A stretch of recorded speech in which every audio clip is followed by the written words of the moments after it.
ஒரு படத்துல இந்த மைய கதாபாத்திரங்களுக்கு ஒரு பிரச்சனை. அத கதாநாயகன் வந்து காப்பாத்துறார் அப்படிங்கும் பொழுது, அந்த கதாநாயகன் ஏற்கனவே அந்த படத்துல இருப்பாரு. அவர் புதுசா அப்பதான் தோன்றப் போறார் அப்படிங்கிறது கிடையாது. ஆனா படத்தினுடைய மெயின் கான்ஃப்ளிக்ட்ல முக்கிய கதாபாத்திரங்களுக்கு இந்த பிரச்சனை நடக்கும் பொழுது, யார் என்னன்னே தெரியாத ஒரு கதாபாத்திரம் அவங்கள காப்பாத்தியே ஆகணும் அப்படிங்கிற பொருட்டுக்கு வந்து காப்பாத்துறார் அப்படின்னா, அது வந்து பார்க்கக்கூடிய பார்வையாளர்கள ஏமாற்றக்கூடிய ஒரு உத்தியா தான் கருதப்படும். இந்த மாதிரி முக்கிய கதாபாத்திரங்கள் பிரச்சனையில இருக்கும் பொழுது, வெளியிலிருந்து வந்து கதாநாயகனோ அல்லது வேற ஏதாவது ஒரு சக்தியோ வந்து அவங்கள காப்பாத்தக்கூடிய இந்த ஒரு கான்செப்ட்ட பார்த்தீங்க அப்படின்னா, காட் ஃப்ரம் த மிஷின் அப்படின்னு சொல்லுவாங்க.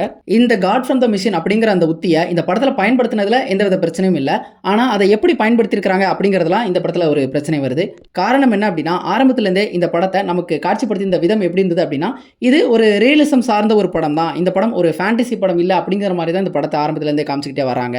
அப்படி இருக்கும் பொழுது அந்த காப்பாற்றக்கூடிய அந்த ரட்சகன் பார்த்தீங்க அப்படின்னா, திடுதிப்புன்னு கடவுளா வந்து அவதரிக்கிறது அப்படிங்கிறது ஒரு ஏமாற்றக்கூடிய ஒரு உத்தியா தான் இருந்தது. அதுக்கு பதிலா இந்த படத்துல இந்த ஒரு உலகத்துல கடவுள் அப்படிங்கிற அந்த என்டிட்டி ஆல்ரெடி இருக்கு. அது எப்ப வேணாலும் வரலாம் அப்படிங்கிறத ஆடியன்ஸ் கிட்ட ஒரு ஹிண்ட் மாதிரி திரைக்கதையிலேயே காமிச்சிருக்கணும். இது வந்து ஸ்ட்ரக்சர் வைஸ் அதை எப்படி சரியா பண்ணணும் அப்படிங்கிறதுக்கான ஒரு உதாரணம்.